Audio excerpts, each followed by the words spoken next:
Good evening, and welcome to a slightly delayed by 10 minutes episode of hashtag Jeopardy Live Panel. This is the hashtag Brandeis Live Panel Special. Once again, I am Andy Saunders, and I am going to be moderating this discussion as best I can. We've got two people returning and a brand new panelist this evening. First up, my introduction is going to be of Shoshana Gordon Ginsburg. She was on Monday's episode. I've got some good things I'm going to ask you eventually about your episode in particular before our kind of big discussion. And returning to our panel, we have the one and only Jennifer Morrow. Welcome back. The only one? The one and only, for sure. And I'm obviously on Facebook, so they're friends. They have confusing conversations. And also, yes, I mean, of course, one of the, I can't remember which website it was, but you were one of the 10 nerdy rock stories of the year? Oh, right. I was one of the 10 feel-good rock stories of the year on Ultimate Classic Rock. It was like, nice. 9 rock stars doing really heartwarming things, and then me. People were going, everybody in my life makes so much fun of me. Like, people on Twitter were going, oh my God, can I have your autograph now? And my mom, when I called her, like that evening, said, I don't know if I can talk to you now that you're so famous. And finally, we've got, returning to our panel once again, Marin Edabari. So welcome back. Hello. I hear your pub quiz has a new venue. Yes, indeed. So for those of you out there in the DC area or visitors, whenever you come through on a Tuesday night, we will be at Cafe St. X on 14th Street. So, we are long-running, theoretically, according to our own mythology, perhaps actually true, the longest-running pub quiz in DC at Stetson's. Existed until Stetson's shut down in October, but we now have found a new home. So hopefully you guys will be able to come out and play our quiz on Tuesday nights. Woo! That is great. Now, in case you didn't know, all three of the panelists this evening are alumni of Brandeis University, hence Brandeis Live Panel. I need something. This panel needs something. 1 second. Let me see if I can find it. There it is. Hold on. Is it an Ollie the Owl? Owl! Ollie the Owl! Ollie the Owl! So fun fact, I actually dressed up as Ollie the Owl for several times during my Brandeis career. Wait, were you an Ollie? I was an Ollie. Were you just like a bootleg Ollie, or were you the Ollie? I was the Ollie. I was the official Ollie. I was one of a team of people who dressed up as the official Ollie. I was once told by the referee to stop trying to distract opposing free throw shooters with my gavel and wings. Hold on a second. I thought that was a thing to distract opposing free throw shooters. Yeah, is that the point? I thought so, but maybe not in Division 3. Well, sorry, I guess it would be like Division 3B technically, really, because we were very much below everyone else in Division 3. So maybe there were. But still, like, I guess that's clearly Division 3 refereeing. So Brandeis is not exactly known for its sporting prowess. Fencing! They're good at fencing! That's true, very good at fencing. I'm like an Olympic-level fencing team, and like I've sent actual people to the Olympics. But what do they say about Brandeis football? We're like undefeated for 40 years. Since like 1958, I think, which was, of course, the year they shut down the football team. Undefeated for nearly 60 years. Woo! Ironically enough, I went to a school that has never lost a football game. So, you know the joke there. We've never lost football because they disbanded the football team in the 50s, I guess, because it was too much money. But you know what's not too much money? Planting daffodils all over campus for Parents' Week. That's perennial. Gotta keep the checks coming in. Wait, now let me think. Daffodils are annuals, though, so.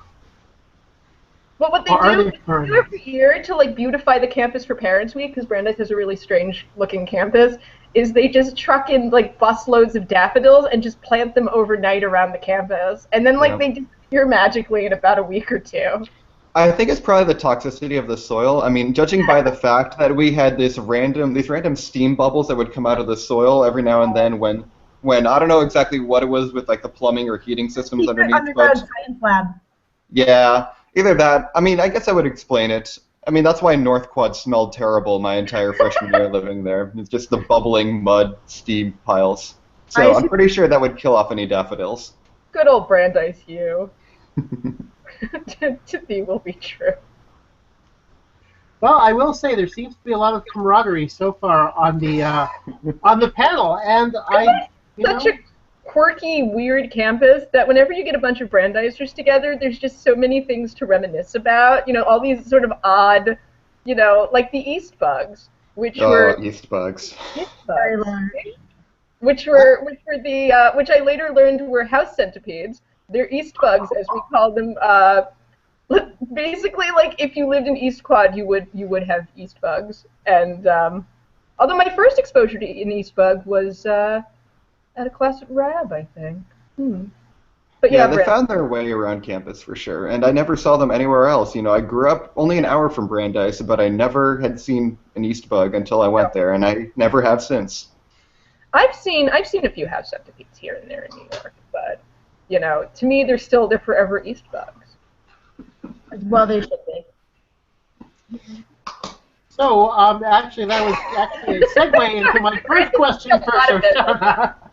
But, yeah, it seemed to me like there was a little bit of extra camaraderie this week amongst your contestant group. Now, would you say that kind of, I don't know, had to do with the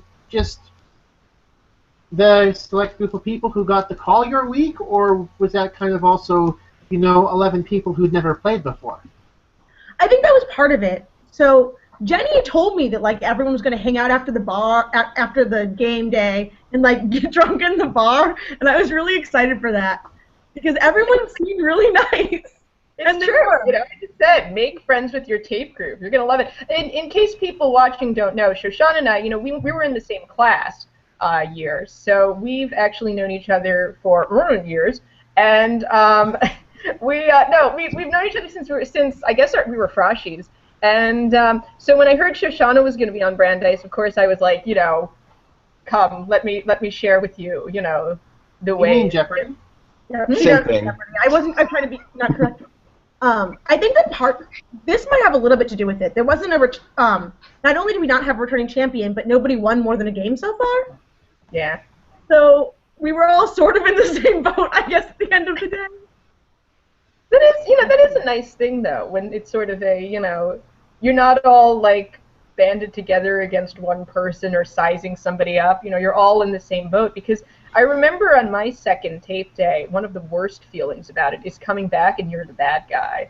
Where like everybody else is kind of like circling you, and you're the one to beat. And it's just an ugly feeling, because you want to just make friends with people, and that they're just like waiting for you to say something like, oh, like get a sports question wrong, and they're like, really?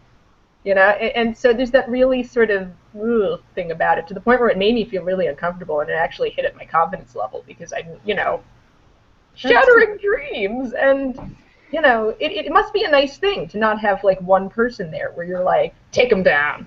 I mean, Jay and I did make Liz buy us a round of drinks, but wow, it was really nice, and that's tradition, though, Of course. That's the least you can do. We've all been playing a lot of Sporkle together, too. Aww. Too. It's nice. Challenging each other. Yeah, I mean, I had fun.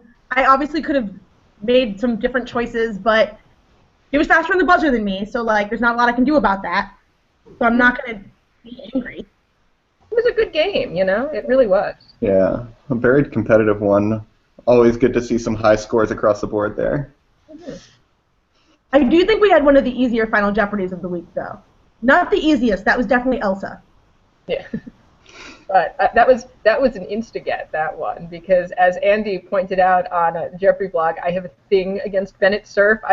Within, what was it, like a month or two ago, I went on this, like, hours-long rant on Facebook about how pretentious and terrible I find Bennett Cerf.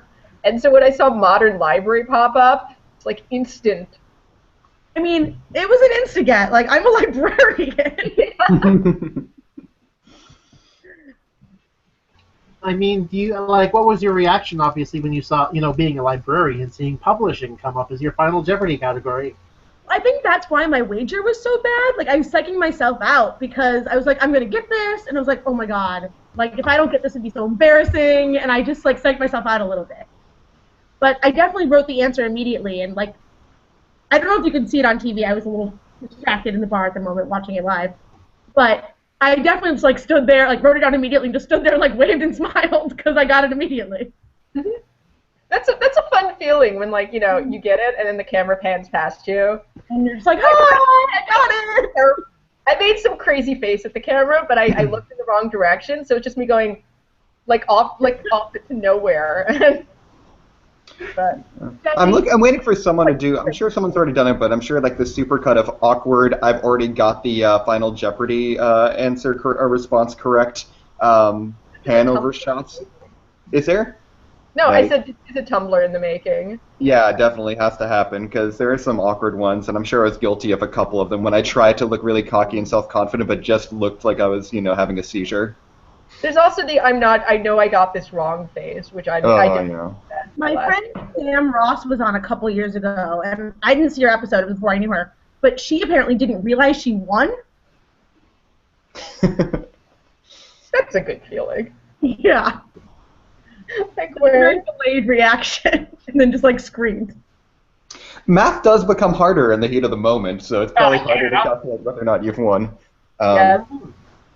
Yes, and of course, speaking of math, obviously, a Brandeis alum who is unable to join. We invited him, but he's not able to join the panel, at least at this point. Ted Stratton is found his way into Jeopardy lore, I guess, from you know the situation from his first game actually. If you've ever seen the J Archive glossary or the Final Wager, you've seen or probably heard of Stratton's dilemma.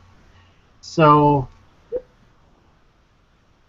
yeah, I mean, obviously, Brandeis alumni have had quite a lasting impact on the show.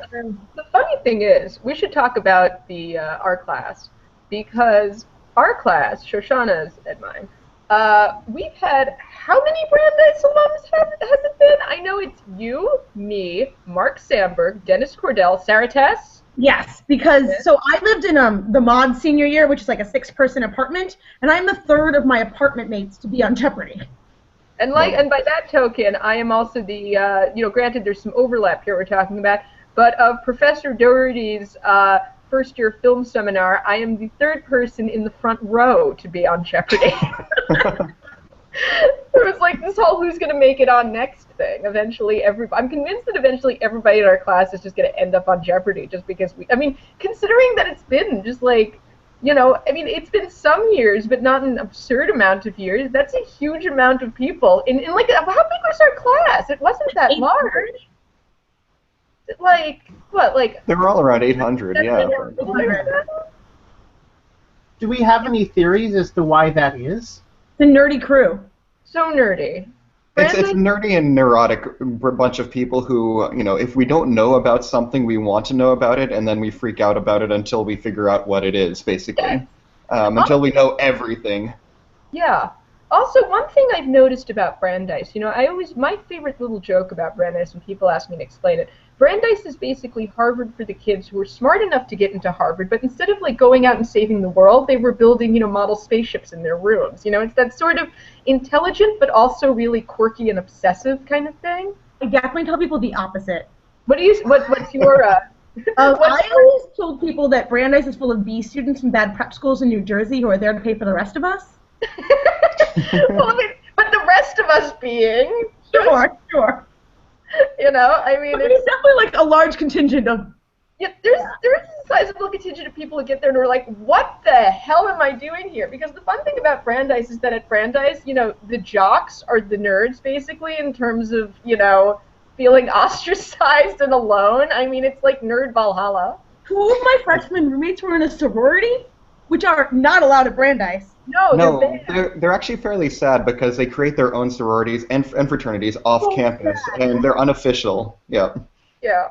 And this girl was like, I'm sure like she was like popular in high school, and then she got to Brandeis and like hated it and cried every day. Eventually, yeah, it's true. Like the high school popular kids, which are a minority, are such a minority that eventually they just give up on the on-campus stuff and they generally move off campus fairly soon. And you It never seems. take it anymore. Yeah. It's just, Brandeis has like a lot of really like Brandeis is a small campus. There's only a few thousand students, but there's like 100 a cappella groups. You know what I mean? There was definitely some a cappella creep over the campus during our years there. There were at least 3 new groups each year of my attendance there. Also, bad ones start their own bad ones.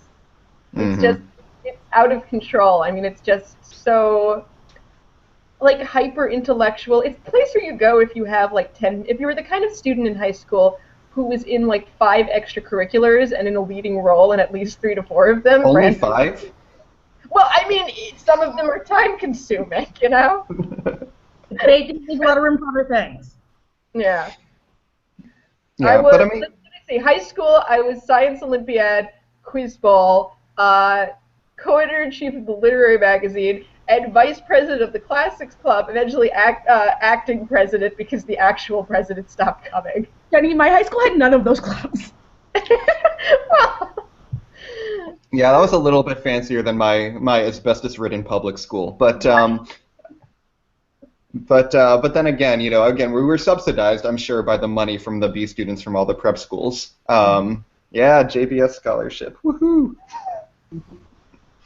But no, when I think about it, yeah, not only are the kids who do obsessive amounts of extracurriculars, I think that we're talking about how Brandeis is so bad at sports, but what we were good at was having way too many extracurriculars and clubs and such. Not Quiz Bowl is just the tip of the iceberg for me, but I mean also not just what they are, but there are some strange ones. There are just some strange clubs there. I mean the amount of not necessarily strange, but offbeat and nerdy. Like there was a lot of cardboard sword reenactments on Chapel Hill. Yes, I was about to say that exact one. That was the exact club. That was gone by the time I got there, but that was like the main selling point when I was looking through the guide, looking for which school to attend. I just saw that there was a club where all you did was hit people with foam swords, and I said, this is the college for me. There definitely were some LARPers while we were there. Well, there was also I guess some overlap between that and the Borg to some extent beforehand, but then yes, there was a club called the Borg. Our many sort of Brandeis Organized Readers Guild. I remember what it stands for. Yeah.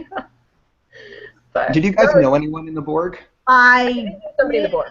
And she recently she followed me on Facebook for the first time since like sophomore year of college. So I had a friend in Borg.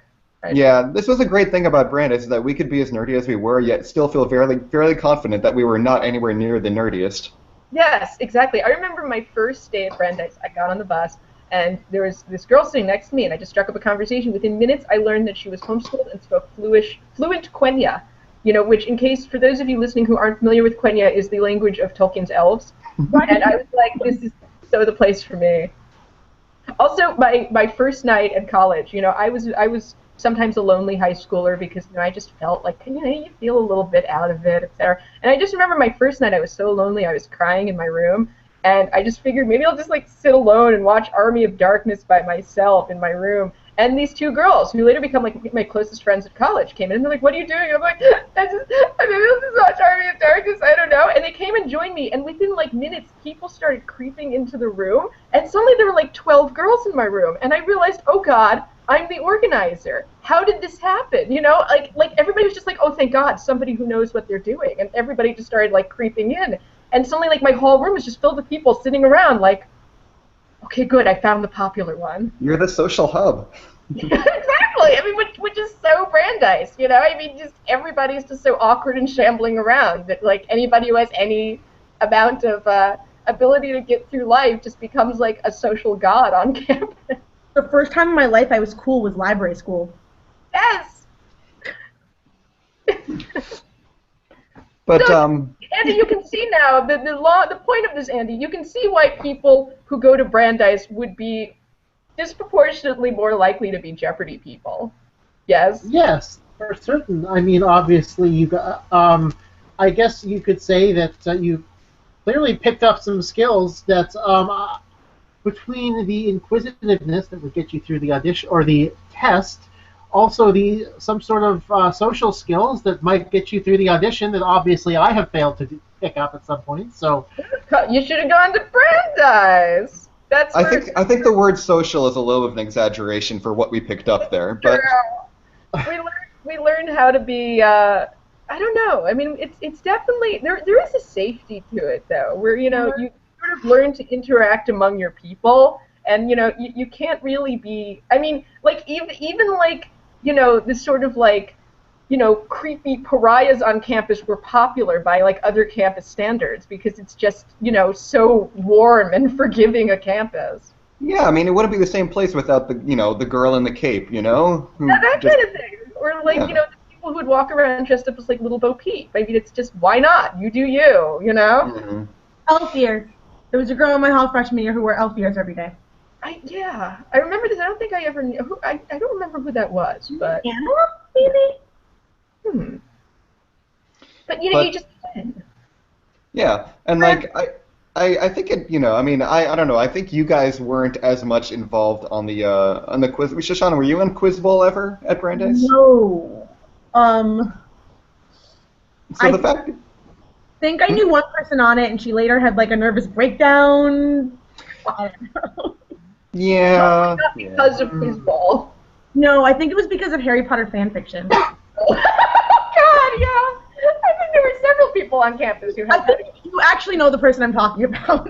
I think I may, yeah. But no, I mean that's just Brandeis, Yeah, and like I would say that like that was probably the only club that was I think us like directly related to I guess the same skills as Jeopardy, but it's something that like I feel like almost all pursuits at Brandeis would lend themselves to. I mean, there are very few things at Brandeis that were not generally about doing a really deep dive on certain fairly obscure topics.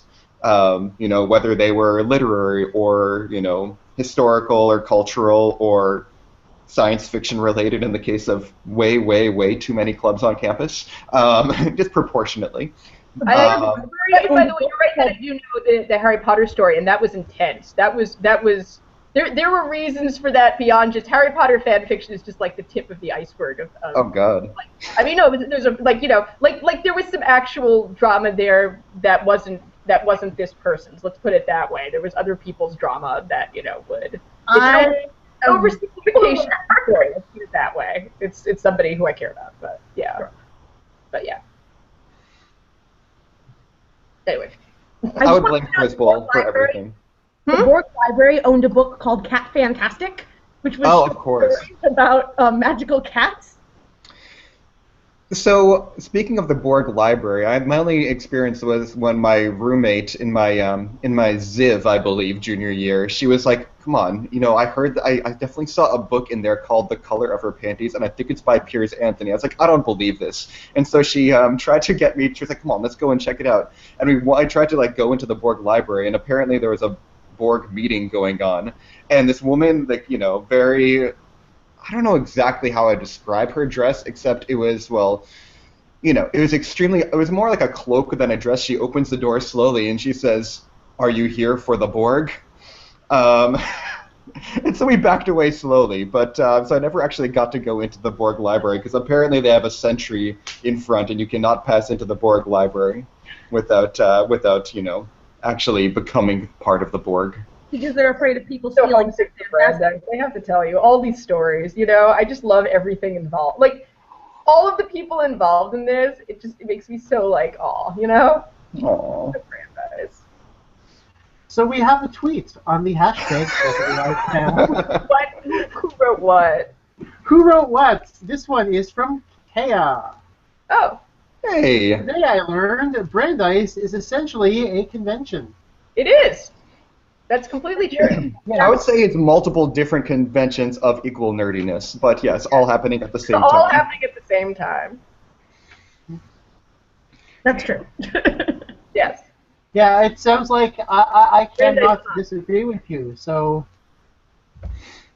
Yeah, I mean, even the things that are not really random, not really like things that don't make sense as conventions became conventions. Like on my freshman hall, my two roommates who, so I'm Iranian from New Hampshire. Then there are two guys from Massachusetts. One of whom was Jewish, one of whom was Taiwanese, and somehow, just by like accidentally like looking up mislabeled Napster tracks, we became really into Indian pop music.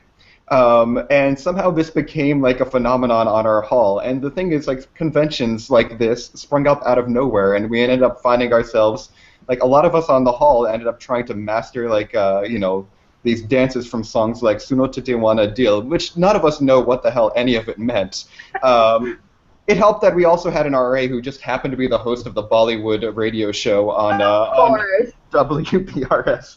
Which helped encourage us, and he was like our sensei in this endeavor. But like the weirdest random crap you could find, would become like a normal to become obsessed with. Yeah, things just like took over at Brandeis. Our fads were always weirder. I think like I don't know, just like people would fixate on things and then they just spread. In some, I don't know. I just, weirdness seemed to take hold on the campus really easily. That's all I can say. Quirkiness and sort of obscure channels of life. It was very much a place for the specialist, if that's a good way of putting it. It's very much, if you are really, really intensely focused on one subject, you can find a home at Brandeis. Even though it's a tiny camp, it's not tiny, but it's pretty damn small. You can just find a place there, and there'll be like 10 other people who like what you like, which is so funny. And you don't have to take math if you don't want to. Yeah. Yep. Oh my God, my 2 science courses. We had to take some mandatory science courses. One of them was science and the law, which basically turned into, I think it was like 2 guys and a whole bunch of women, and every time like there was like a women's health legal issue, we would all just sit around and talk about like our own medical issues while the guys in the room were just sitting there like. And my other science course was Science in the Third World. Oh, you want to say something? I take Paradigms of Biological Investigation, the world's greatest class. Whoa. What was this? Paradigms of Biological Investigation. This sounds really cool. What is this? The philosophy of science. And so we didn't have to know any science. We just talked about ideas. And then the only assignment was you had to write a paper about an invention that changed the world. This sounds like a class that I took on science, and I think it was like the Third World. I didn't really understand it because what it basically was our professor was this sort of aging hippie who would talk about, like, if you got him talking about the Bush administration, that's all he'd do. He'd just sit there for an hour and a half while he'd rant about the Bush administration. Wait, which professor was this? Huh? Which professor was that? I don't even remember. This could describe so many professors at Brandeis. Yeah, but, exactly. Like, thing that I ever learned from that class. Let me draw. I'm going to draw this. It's a pity that I can't show you while I'm drawing it, but I'm going to draw this and then hold it up. So this is how he described the human body, this professor. He said, we have a body, and we have a mouth, and we all know where it comes out, and we have wheels, and it's amazing what we can do. This was the human body, according to my science professor. A box with a mouth and a digestive tract on wheels. That's a human body, according to a Brandeis science professor. Brandeis. Yeah, we could all find weird professors like that. I remember, like, my thing, I guess, was just like weird international crap, which is one of my trivia strengths, and both geographical and historical. And of course, I found this like one professor who taught, like, I was like, oh, he's teaching a class called history and theory of third world revolutions. So I go in there the first day, and he's like, hello, everyone. This class is about third world revolutions. I have been in many of them. And is that the China class? Is East Asian history? No. There's some politics professor who taught politics and government of China, and he got tenure by 1 vote. And I know this because his class was really terrible, and somebody found like a review of his 1 book, and we were passing it around when he was lecturing because it was so terrible.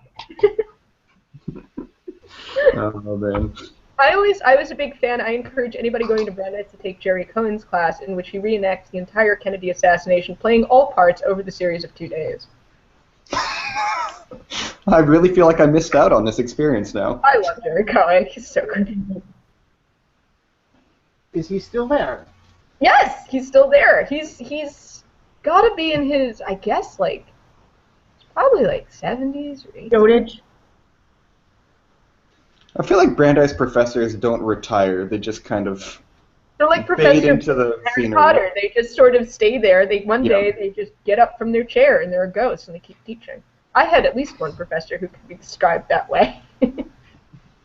There's a large amount of very elderly professors there, fittingly often teaching about ancient history, of which there is a lot there. You know, like if you want to learn Ugaritic, Brandeis is your place to go. And, You can take Acadian there. yeah, exactly. Yeah, I had one of my roommates tried to take Ugaritic. He's like, "Come on, guys, they're offering elementary Ugaritic. We have to go." And he was the only one to sign up for it. He goes in there and like. And he said, yeah, the first day was like the professor asked everyone, all right, so what ancient Near Eastern cuneiform-based languages do all of you know? And like he's like Akkadian, and like 3 or 4 people raise their hand. Sumerian, and then like he's like, fine, I'm gonna leave. I clearly do not belong in this class. But that's what I Brandeis is accidentally right minored in classics at Brandeis. I say accidentally because I also majored in American Studies and minored in film. But I had this Latin professor who kept encouraging me to take so many Latin classes, and I also took one ancient Greek that I accidentally had enough for a minor. And I would have had, if I had taken one more, I would have co-majored in classical studies without even meaning to. She was like, I guess I'll take this. I liked Latin. And so she was like, yes, take another one. You're so good. Come. She just My sort of brother did not go to Brandeis, but he accidentally majored in Jewish studies. I feel like at Brandeis, just by walking through studies the at door, other schools than Brandeis? Why Indiana would University you? has a really huge Jewish center because it's was founded in the same town as the modern Ku Klux Klan. So they spend lots of money on making people not anti-Semitic. That's true. Well, I didn't major in Jewish studies, but going to Brandeis was quite an education for me. Yeah, he's basically majoring in Jewish studies. Exactly. I love just casually dropping some Hebrew phrases at work, and they're like, "Whoa, you're not supposed to know that." You get a little bit of insight just by setting foot on the campus. People going like, "No, don't shake hands with her. She's Shomer Nagia." Oh god, Shomer Nagia is the first thing you learn there. Right? You're familiar with Shomer on campus. But The first rule. The first rule of Brandeis is don't touch a Shomer Nagia. The second rule of Brandeis is don't touch a Shomer Nagia. And are you familiar with Shomer Nagia? I am familiar. Yes, there is a rather large Orthodox Jewish community in Toronto whom I know a few people in, so I'm familiar. So it's the rules of modesty where you do not touch a member of the opposite sex that you're not related to. And so, there were a lot of Shomer Nagia people on campus, or people who observed Shomer Nagia. The funniest thing to me was the Shomer Nagia sexile, which is where somebody would say to their roommate, "Could you please leave?" And what they'd do, you'd have 2 people sitting on opposite sides of the bed, just like with the door open to avoid the rules against seclusion, just sort of having a really intense conversation. And that was the Shomer Nagia sexile. Which is so Brandeis, Yeah. So I'm not sure whether I want to pose this next question on the hashtag. This one is from Jonathan Brown. Oh yes, I see it now. Sure, let's go for it. Yes, why do I? He's a troll. Because he is a troll. So could Jennifer go a little more into why she hates Bennett Cerf? Bennett Cerf is just, I actually forced myself to have some more respect for him because I forced myself to do like a 1,000-page interview with him on and just to humanize him, But basically, when you watch Bennett Cerf on What's My Line, and for those watching, Bennett Cerf, publisher of Random House, founder of Random House, he was a panelist on the game show What's My Line. He was always the one on the panel who would just, he was just useless there. You'd see him there. First of all, he would always ask these questions like, now is this panelist ever published with my company, Random House? Just, always like working in a plug, and just turning it to like over and over again. Whenever there was a beautiful woman there, that was the only thing he would do. He'd just go like, now does our lovely panelist work in motion pictures, because if not, she should. She's too beautiful to deprive, just like, or like, he would just ask a question that would just torpedo stuff. Like, you're slowly working into getting that, like, somebody works in transportation, He'd be like, do you work with helicopters? And it's like, no, that's one down. I mean, so he was just useless. He was the load of What's My Line. He was the load. And, as somebody who really enjoys watching What's My Line and the sort of, cocktail party New York that it pictures, he was just the bore of the panel. There were all these glittering people on the show, and he was just Mr., fist in the face. So that's why I don't like Bennett, sir. And that's why I got the Random House question. The intensity of that response is why I'm so glad to finally know you despite not knowing you on campus, Jennifer. Wait, what? The intensity of that response is why I'm so honored to finally get to know you post-Brandeis. It's yeah. This is nice. It is nice. I'm so glad we're doing this. I have a favorite Jennifer Moore fact. Ooh. Oh.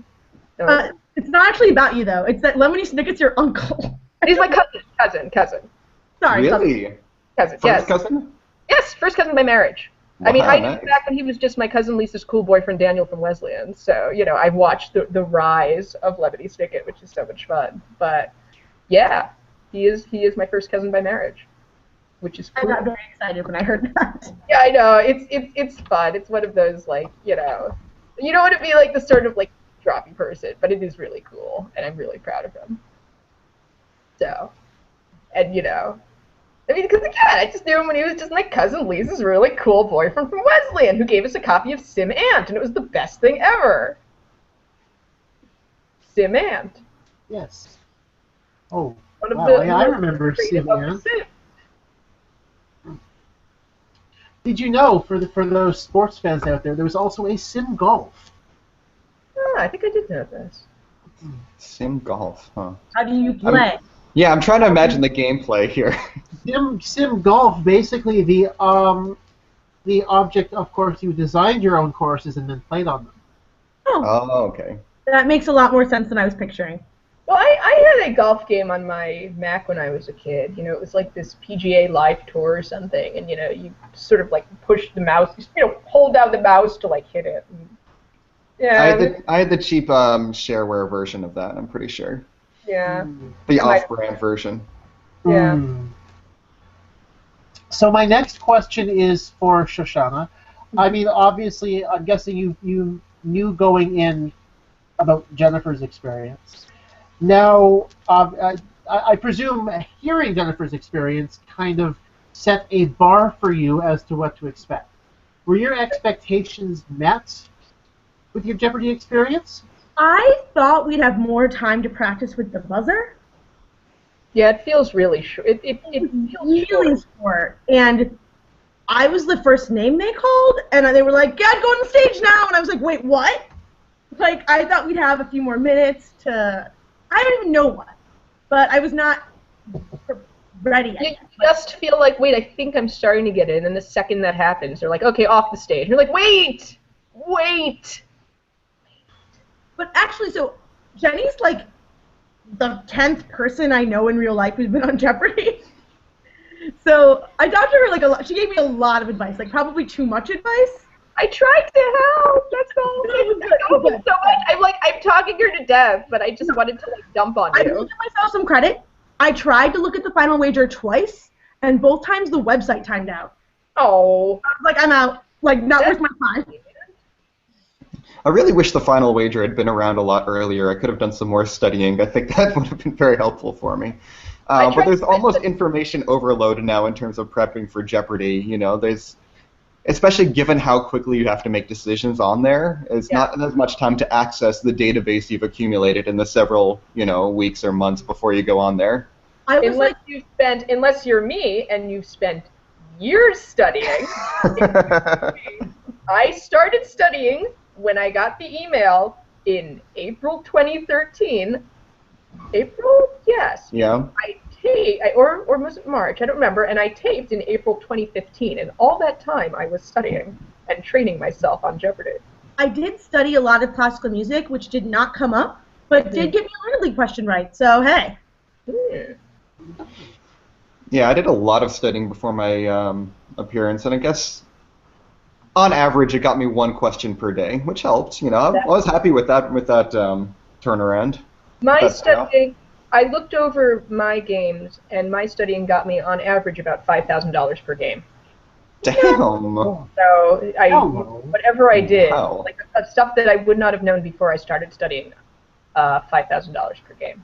That's very Someone on embarrassing. Twitter was like, the librarian only got book questions right. It's like, I knew the other categories. They were just like, I couldn't I put could see, it. the thing is, I really could see you. I've come to be so sensitive to, the trigger finger when I see it. I could see that you were trying to buzz it and getting locked out. It really is a timing to it. I mean, I spent a lot of time really trying to get the rhythm down, and getting the buzzing rhythm down.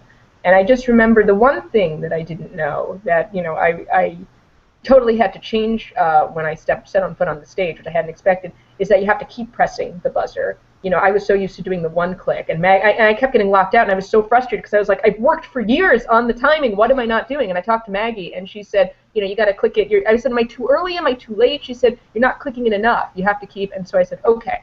And I kept doing that, and that was the trick. But I spent a lot of time working on the Trebek rhythm. I think before the first commercial break, I was forgetting to press more than once, and then I was like, oh, wait, that's what I should be doing right. It's Yeah.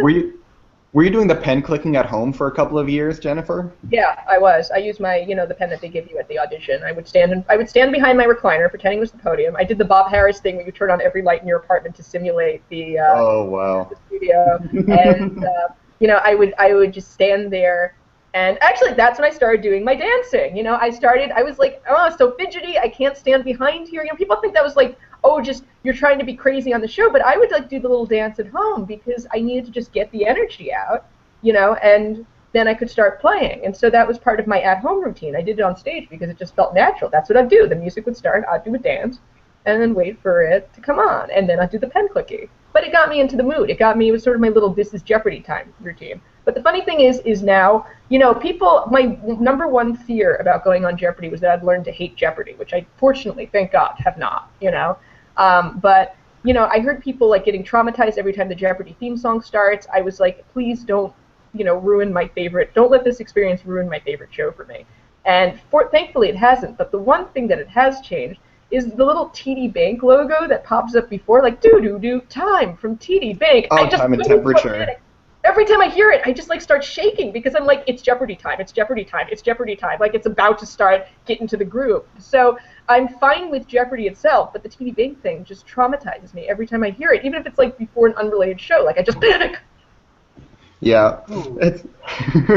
It's actually funny that you mentioned that because I feel like that was, even though on the whole I'm very, very happy that I had my Jeopardy experience. I think on the whole it went pretty well for me, but for years afterward, it was very difficult for me to watch the show. It just felt weird. I mean, maybe I was just thinking about, the awkwardness and anxiety of, like, how did I look on there? Did I, what mistakes did I make? Because obviously, no matter how well you do, unless if you, keep going or there's just questions you just flat out don't know, clues you just flat out don't know, there are mistakes that you can go point back to and say, oh, I wish I had done this differently. Yeah. And I think it got to, like, the point where I was, like, associating that that feeling with the show, and so it became very difficult to watch. Like after I was done with the TOC and all that, like, and even now, like I think I watch probably on average less than I used to, just for that reason, because sometimes I'm watching and I get really amped up and kind of put myself in the the anxiety of the contestants on stage. Yeah, the funny thing is, I'm actually really behind on episodes. Like I have like so many to catch up on right now, which I plan on doing a bit. Certainly today and tomorrow, but the thing that I watch for now, it's funny, I watch for the contestants now more than the questions because I just like sort of empathize with everybody on stage so painfully. It's really like, and since I make friends with so many of the people, like so many of the people who pop up later become friends, it's like, of course I can. It's almost like I tell people that the funny thing is after you've been on Jeopardy, it basically turns into video dating for friends. Because, it's like, okay, I'm going to be friends with you, and then you are. Because it's like, we're all part of the same Jeopardy group. So you can basically just watch and decide who you want to, like, hang out with. It's just really fun.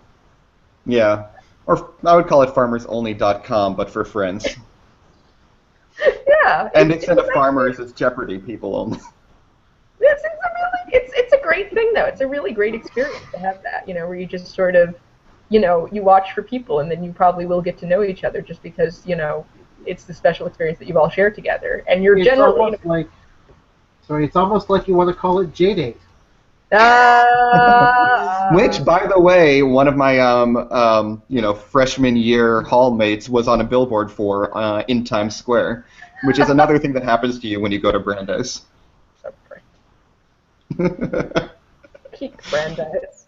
Oh yeah, that's the pinnacle of Brandeis when you're on the J-date billboard in Times Square. This is what happens when you go to Brandeis. You meet older people, like friends of your parents, and they go, "Do you know my friend's nephew, Jason? He's about 5'6", dark hair," and you're like, "Yes, okay. I know lots of people by this trip. Do you know my cousin's niece, Rachel?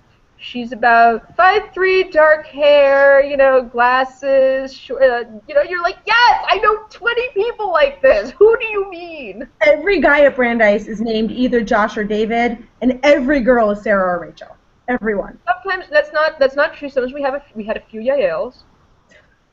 Fair. I had never heard the name Ari as a first name before I arrived at Brandeis, and then there were 3 on my freshman hall. So I was like, this is apparently an actual name. Good to know. Peak too. And now I have many friends named Ari, which is not something I anticipated in life, but Brandeis changed my view. Mm-hmm. So we have a couple more tweets on the hashtag, both from Kea. One SimAnth was glorious. It was. Yes. And 2, I presume this is in reference to my J-date joke.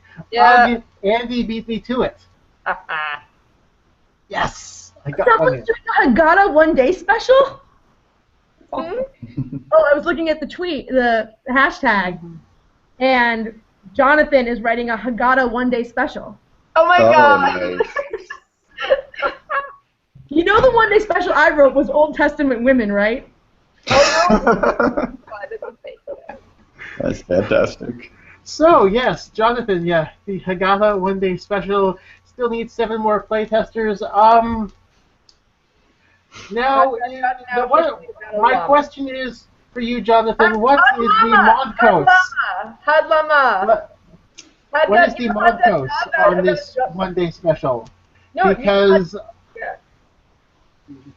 Because, I mean, what sort of background are they looking for on this in terms of needing playtesters? See, this is something that this is something that slipped my Brandeis Jewish education because, of course, everyone went home for Passover. So I just know Passover as that time I would come back and get all kinds of free leftover matzah to eat because I was really cheap. And not being forced to eat it, I developed a taste for it. That's the thing. Brandeis was full of a lot of non-Jews who liked matzah. Yeah, because we could just scavenge for it. It's just a free meal, you know? Yeah, to me, I mean, it was like, people were like, "Look, I'm being so ecumenical and eating it," and I'm like, why would you? You don't have to. Free yourself. I'm honoring your traditions. Yeah, but that's the worst of our traditions. It's the most terrible. No. Like, we have such a glorious tradition of fine foods. Why that one? Right? Well, we did give out gefilte fish as quiz bowl prizes at times. I love gefilte fish. I'm not a fan. When I was 2 years old, I was the same height as the tables at Kiddush at synagogue, and I used to rock around with my mouth open, and people would drop gefilte fish in my mouth. Andy, didn't you say on Facebook that you were interested in making a noodle kugel? Yes, exactly. That is exactly what I said, and I was about to bring that up. Yes. Gross. Huh? Kugel is gross. It's sometimes it's gross, but I'll still eat it. It's just too sweet. I don't want my noodles to be sweet. However, But it going also to has Brandeis helped me get that question on a Learned League, and sadly, I just assumed because my opponent was from somewhere around Tennessee and had a very non-Jewish name that he wouldn't, and I gave it a 3, and that's where my dreams of victory in the going to Vegas fell apart. Sadly. From the kugel? Well, I just have me assuming that this person doesn't seem at all Jewish. 3 for kugel, but that person knew their kugel. That was Well, I also knew it. Guess what? I also got that question right. I've never had it before, but I, pieced it together, and looked right, and also, I mean, at a Trashtionals once, I got Kugel and Kegels mixed up for a rather embarrassing name. Love it. Oh God. That question though was funny in the sense of, where it just turned into not so much can my opponent get this, but just like that sort of, sizing up names and locations and doing the, are you Jewish move? Yeah. Or are you someone who's likely to have had experience with Jews? No, this is exactly like my the question defense is, a lot of the time. Now, Marin, are you listed under Learned Vegas from Brandeis? Yes, and actually, when that question came up, I was very unhappy to remember that I am listed as Brandeis. I think when I signed up, I didn't realize what a disadvantage giving away biographical information could be, especially something that is very distinctive, like Brandeis, a place like no other. And so I thought it was very clear that I would get that. You will never get higher than a 1 on anything related to Judaic studies or science fiction. I think I was given a 2 there, which was surprising. Wow. We're hoping you're wrong. Exactly. Maybe they didn't. Maybe people don't all. Maybe I guess some people don't know what Brandeis is, but I feel like most Learned League people probably do. But yeah, the whole like searching, or thinking like, is this a Jewish name? Yes. Has come up so many times in my defense. Thank you, I guess, great-granddad for changing us from the Morowitzes to Maro. Because people have been like, but you have an English last name, and it's like, no, I don't. Morowitz. Someone on Twitter asked if Shoshana was some kind of Jew name. Yes, I saw that. It was the greatest thing I've ever seen in my life. Oh my god. Oh wow. Somebody. I used to work in Anacostia, and people would ask me every once in a while why I had a black name. Oh, I find that really amusing. Oh wow. I explained that it was Hebrew, and the conversation never got better because the most memorable time I said, "Oh, actually, no, it's Hebrew," and they said, "What's that?" Oh no. And I was like, "Oh, it's a language. Part of the Bible's written in it. The Bible's not written in English." And they were like, "What?" And I was like, "Done." Conversation over. I'm done. Bad librarian, like I'm done. Not helping. Well, I mean, I'm not gonna lie. The reason why I'm not having a mean tweets segment tonight is a lot because I didn't really see a lot at all in terms of mean tweets for you. Someone said I spit too much, and so I retweeted it, and then they were like, "Oh shit, she found me," and then they took a screenshot of me liking their tweet making fun of me. Am I going to have to suffer through the mean tweet segment at some point, Andy? Because I feel like I've already gone through so many of mine. There've been I already dealt with all of them. I dealt with them. My instinct would be to say no. You are lucky that you predated mean tweets. I'm just lucky that my appearance on Jeopardy predated Twitter, so that was or widespread use of Twitter. That was very useful for me to avoid. Especially the Jeopardy Facebook page. That's the one that I think most people should be glad they missed, because there's some stuff on there. There's some stuff. Yeah, I feel like there wasn't as much internet bile in the Jeopardy community in my day. There's something really horrible about Chandri on the Jeopardy Facebook page, but it was so horrible it was hilarious. Yeah, it's weird. I don't even remember it being that crazy when I was on. There was stuff there, but like it seems like it just has slowly spiraled. Like people realize they can get away with it, so they do. Yeah, the internet's full of monsters. Yeah. True. Ted from my week recapped his game on Reddit, and I was like, I want to read the recap, but I don't want to go to Reddit. Yeah.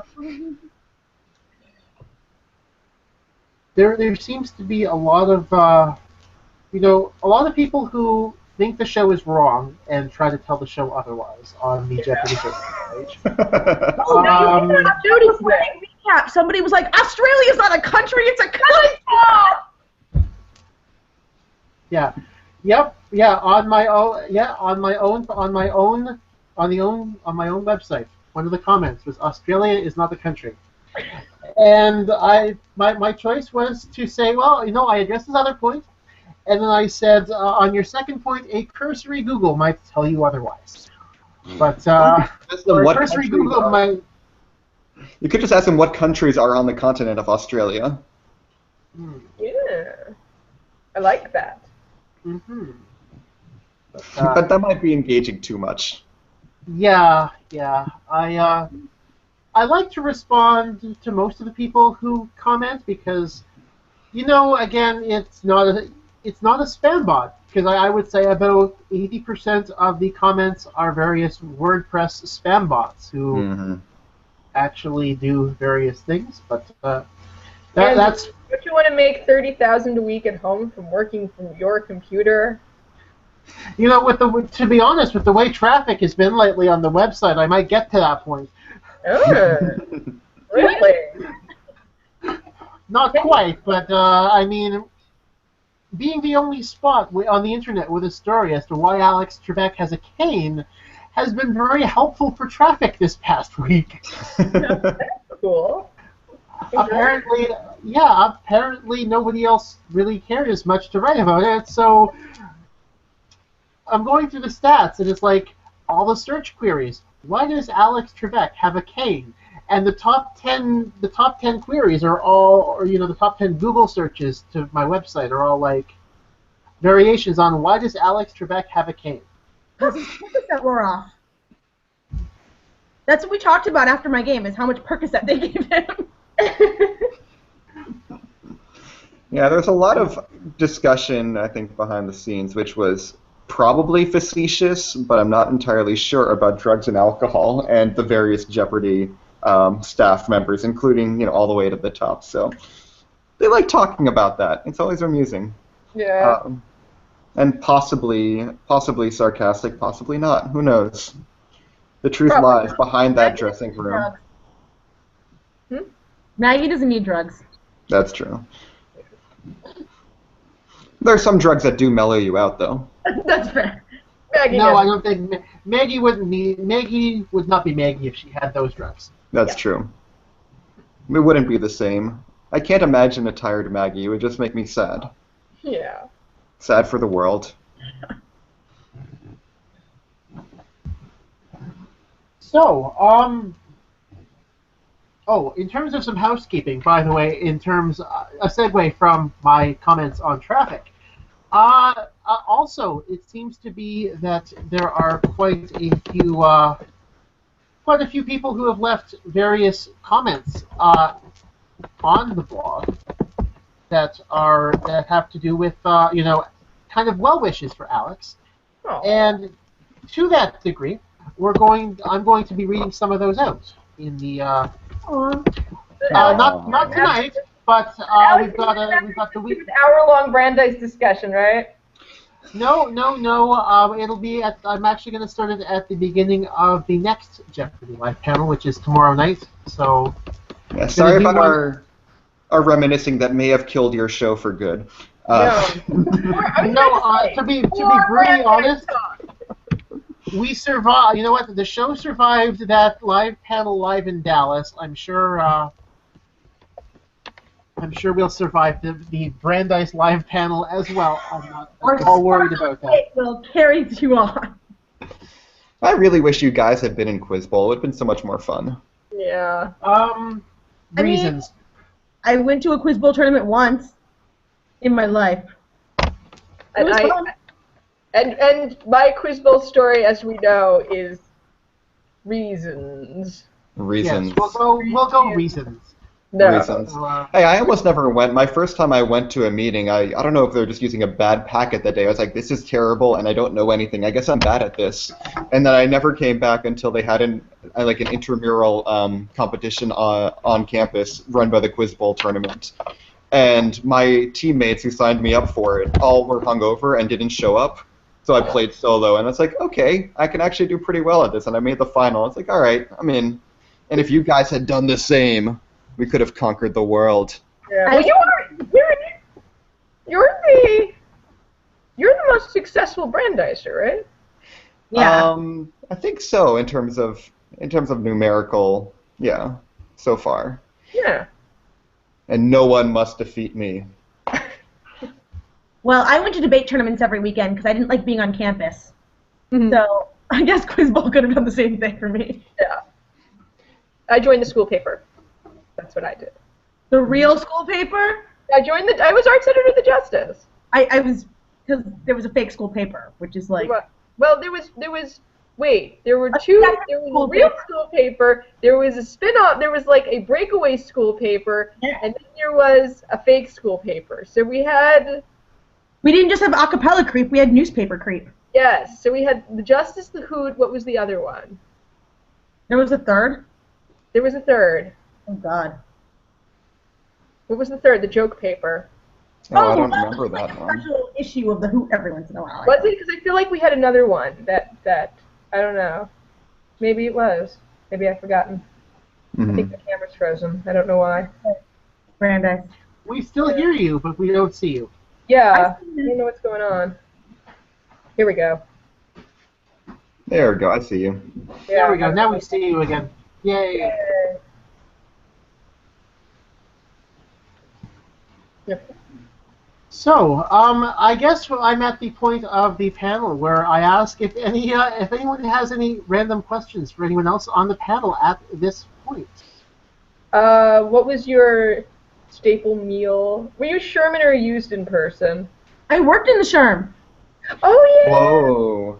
See, I love the Sherm because infinite food. In fact, somewhere in the depths of the internet, there is a song recorded by the improv band that we created in our freshman dorm room, because Brandeis, about Sherman versus Usdan, where my two roommates each sang as either Sherman or Usdan, and they argued back and forth about which one was better. And infinite food was the winning line in the song, and it became basically the chorus, because the infinite food at Sherman made up for the fact that it was definitely lower quality, but there's infinite of it, so it's better. And also, I just kind of felt dangerous every time I snuck over to the kosher side and was able to just steal some kosher food. I never snuck over to the kosher side. I had a kosher meal plan for 2 years. Really? Wow. I kept kosher until I was 20, and at Mark Sandberg actually sat me down and said, "Shoshana, you haven't been to synagogue in like 2 years. You make a cheeseburger," and I was like, "But I'm scared." And then I ate one. And fine.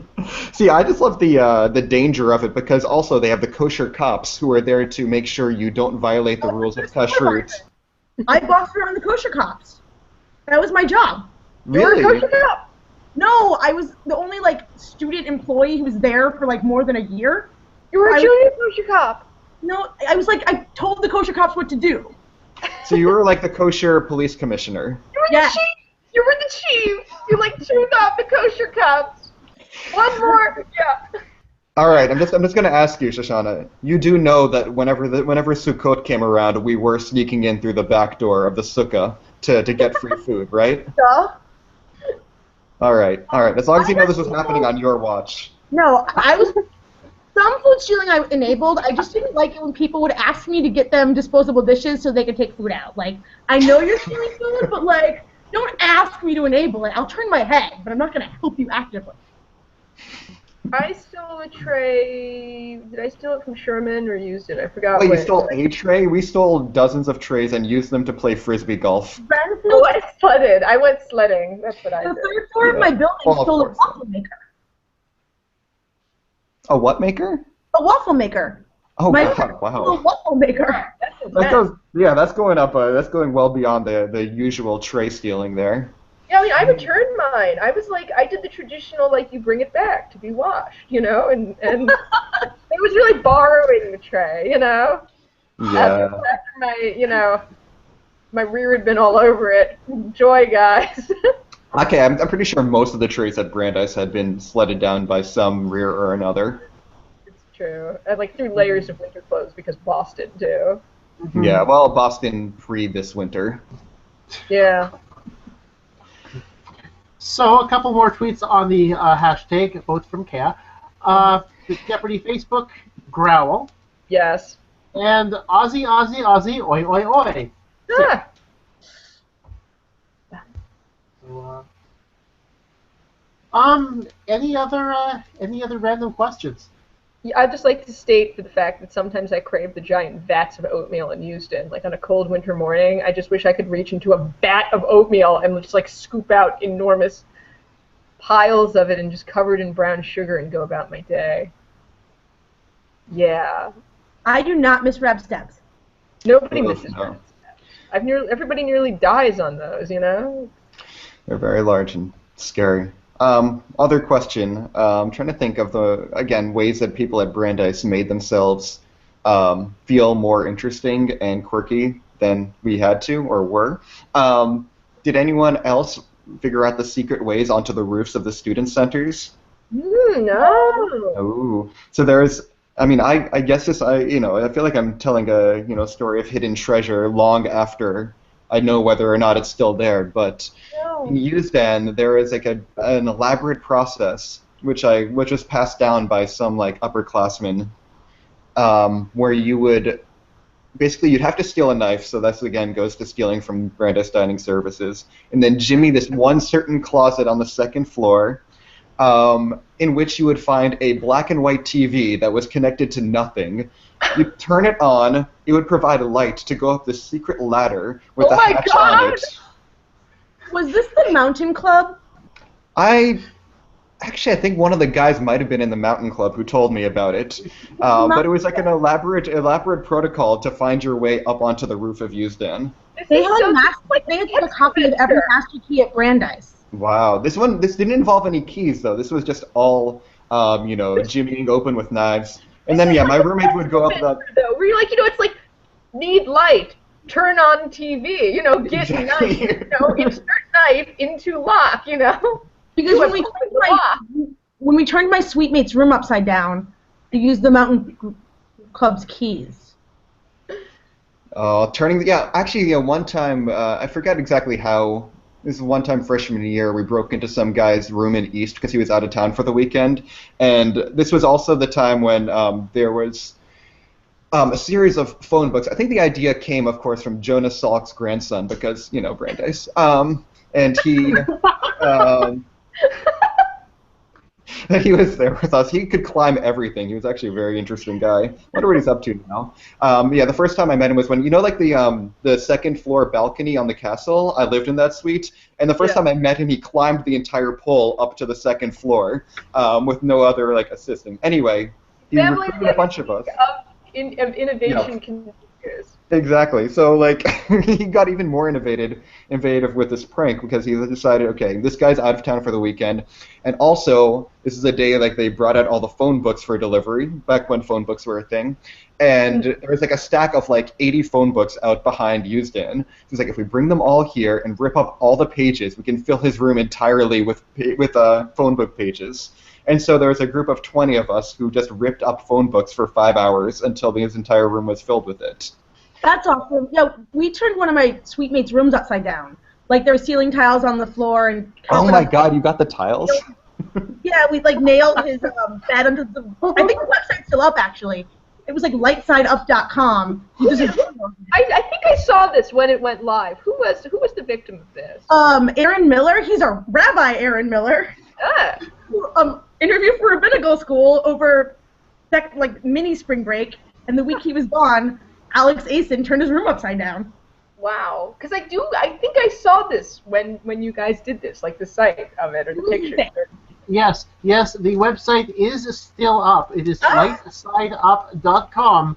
It requires Adobe Flash Player, so you cannot view it on your phone. But but the website is in fact still up. That campus was a great place to do weird stuff like that. I mean, we found our ways to have fun there. I have to give Brandeis that, and they were probably much more interesting than the typical college stuff that people did elsewhere. There's a castle. There's a castle, which I lived in, and I broke into the turret of, too. It involved taking a bike rack and turning it on its side and climbing up onto whatever that wall was that separated the courtyard of the castle from the outside world, and then some other climbing that probably could have killed us, but it happened. You climbed around things your whole college career, didn't you? Pretty much. I ended up on the roof of, what was that, Spin Gold? Not the yeah. We So did a many of lot your of, horror stories just involve getting into, like, you know, high places where you shouldn't be. yeah, well, places where you shouldn't be was always a, Yeah, was always a college. fun thing to do at Brandeis, yeah. Sure. Yeah, one time they left Schiffman unlocked and we just played laser tag in there all night. It was just me and a few friends from our hall, and then one terrified Latin American janitor, which I felt really bad about. Cool. We didn't realize he was there, but then at one point he came in when I was hiding in the women's bathroom, and I just started blasting at him. Um, but again, this is like what we do at Brandeis. What we do at Brandeis. Remember Shoshana remembers the skating rink, I'm sure. You Yeah. remember What was the skating the rink? temporary skating rink that they put up outside Shapiro, that they were like, oh, it's going to be used for hockey, and it's going to be used for, and then it was like the size of like a children's swimming pool. No, I remember daring people to walk across Marcel Pond. Yeah. Oh, yeah. So, Lovely. okay, I have a Brandeis confession. I moved in a few days early my junior year because one of my suite mates was like on the track team, so they had permission to move in a week early, and my door was locked, so we climbed in my room from outside and broke the screen so we could open the door from the inside, and we lied to campus until the screen was already broken. That's my Uh-oh. I definitely ran away from authority figures after breaking a screen to break into to the freshman year room on like go back to your original quad day on like during senior week. I'm trying to think, what's the worst thing I did at Brandeis? I'm trying to. I don't know. Ice creams don't come here to a group of pre-frost one day. To a group. Oh, yeah. Well, that was. That's a Brandeis tradition, exactly. But really, I mean, like, it's always just a self-selection process with, pre-fresh coming in there, because they're gonna see the people beating each other with cardboard and foam swords, and if that appeals to them, they come. If not, they don't. No.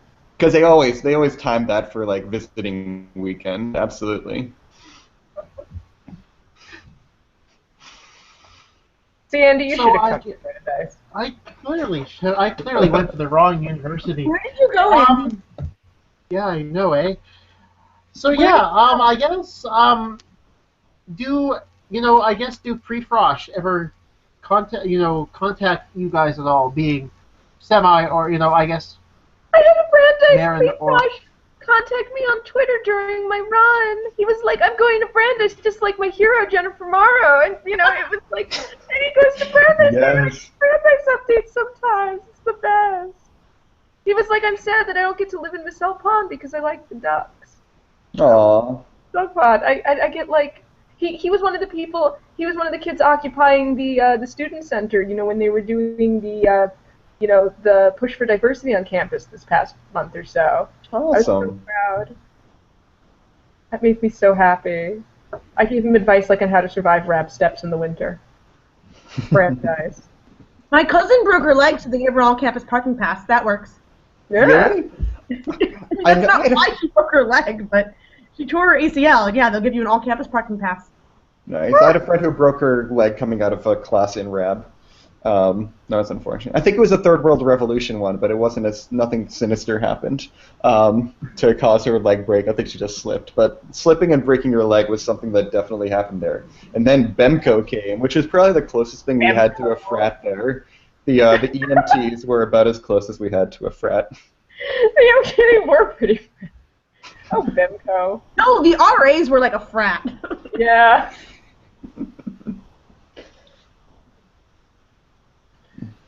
So, to be honest, I think we're at a point where if I carry this on any further, someone may end up accidentally releasing some sort of confidential information or something. I don't know, but it feels like a good time. Come on, you love the old college talk, don't you?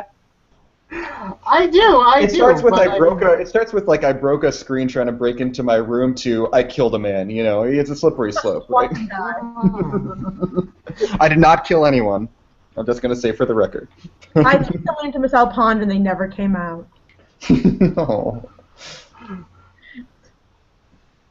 But I have to say, this was a lot of fun, and I'm just going to check the hashtag one more time, just in case Brandeis somebody on else... this. I emailed. You know, we gotta get the Dicers together again for this.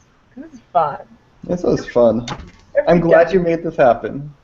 I'm Yay, glad to be back. Jenny. All credit to Jennifer on that one. Yeah. Definitely. But in terms of housekeeping, there is the Weekend Review Jeopardy live panel coming up tomorrow night at 7 o'clock Eastern. So far, Liz and Marcus have both agreed to come on. So, They're really nice. oh, I'm. It's funny. Marcus and I actually grew up about 20 minutes from each other. So, Did you know each other? we didn't really know each other. But we have, like, this week in talking, we determined that our schools played Quiz Bowl against each other in high school, or at least the Canadian equivalent, Reach for the Top. We'll just say, in terms of results, he got on Jeopardy first, so he has the last laugh. No, he has the first laugh. Ah. Oh. Hmm. Mm. Okay. Well, There is time he for also, you. I mean, there is time. He won a game, so, I mean, obviously there's been a target set, but, Shots fired. Well, I mean, keep in mind, I'm not even the first person from my Brandeis class by a long shot to get on. good So point. it's a funny thing when, like, you think about how many people from Brandeis got on before me. I'm the 5th from my college class. Yeah. I'm trying to think. I don't know if there's anyone else from class of '04 who has been on.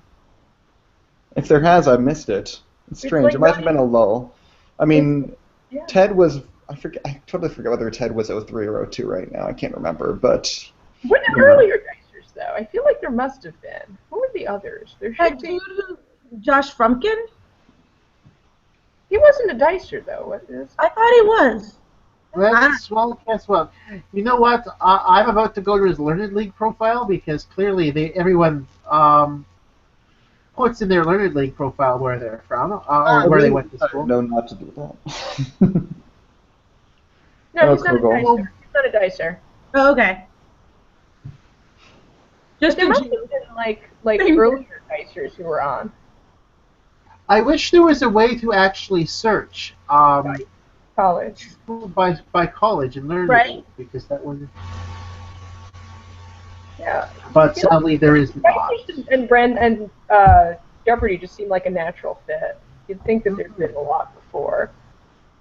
You know, it's the sort of emphasis on intellect. You know what it is too? I mean, you know, there's that sort of emphasis. The people who go to Brandeis often come from cultures that emphasize, you know, reading, intellectualism. You know, it's a cultural shift thing, I think. And so, you know, going on Jeopardy is sort of the, you know, peak of that in a way. I just thought we were competitive but bad at sports. Yeah, true. That too. That too. Very true. And then if you know, actually, did you guys get in the Brandeis magazine? I guess Shoshana, you'd still be waiting, but. I didn't put it in. My class note. Oh no, the class. Although someone who I don't know who, someone submitted this whole long thing about how great I did on Jeopardy in the class notes, so it looked like it came from me, but I didn't do it. My parents didn't do it. I have no idea how that got in there. But someone like put in this whole thing about like my Jeopardy appearance into the class notes, and it was Jenny. But... What's not? Not. So that's still a mystery that remains. But I did get like a one-page article in there, so I felt like such an esteemed Brandesian. I remember on my tape day they asked if they wanted to, like, there's a little thing like, would you like us to alert your alumni magazine? And I didn't put anything Really? down because I forgot the name of our alumni magazine, which was of course just Brandeis. Brandeis. So I was like, oh, I don't remember. I was so distracted. I guess I just won't. It was like, oh right, it's just Brandeis magazine. Which they find you, you know, they track you down. I've moved many times, yet they always find out where I live and they keep sending it. They stopped calling me. Phonathon stopped calling me. Ooh. I was mean to enough students that I think they took me off their list. I think they've learned that whenever I see a number from that, phone from that, you know, prefix come up on my phone, that I don't answer. You have no I'll home give them money at some point. Brandeis follows me on Twitter, and I tweeted that Shoshana was going to be on, and they retweeted it. I saw. Ooh. Yay, Brandeis. And after debate, just liked my picture of me in the pick in my head. Yeah, that's the thing. I mean, we're teasing Brandeis, but there's such a fondness for it, you know? I mean, it really is like a, you know. Who else has an athletic mascot, which is an anthropomorphic owl carrying a gavel? Yeah, named after Oliver Wendell Holmes. Is his gavel in that, or is that a gavel? No, gavel, just the kerchief. That is tragic. I know. Yeah, he's not correct if he doesn't have the. Yeah, an owl without a gavel is the saddest thing in the world. Right now, hang on. Close enough. Uh-oh. Drumstick. All right. There. Yes. So one of the drumsticks has finally made it on the Jeopardy Live panel. Oh, I thought I brought them on my first appearance. That's not true. Oh, yes, that's right. Okay, they've returned to Jeopardy Live panel. Turn. I just saw, hold on, speaking of which, I'd like to just read this out, that Jay O'Brien just wrote that his friend will pay me $11 zillion plus his only son for those drumsticks. I will write back to him on Twitter, but no deal. No deal. Ooh, yeah, that's, I don't think that's gonna, oh well, sigh. That's not cool. Well, sorry. Too bad, Chris, too bad. You're not getting the drumsticks. But, Nice. So, I guess it's probably a good time to sign off. We've been on about an hour and 20 minutes so far, reminiscing. Brandeis! But Yay. Brandeis! Celebrate, shouldn't we? I would say we should do that cheer we all did, but I don't think we ever had a cheer. Yeah, I don't remember. No. Song, but I don't know it. What was the thing they made us shout in the orientation aid group? Oh, I say Bran, you say Dice. Bran. Probably. Dice. Bran. Dice. Jeopardy! Dice, dice, dice. Yeah, truth, even unto its innermost parts, y'all. Emmett.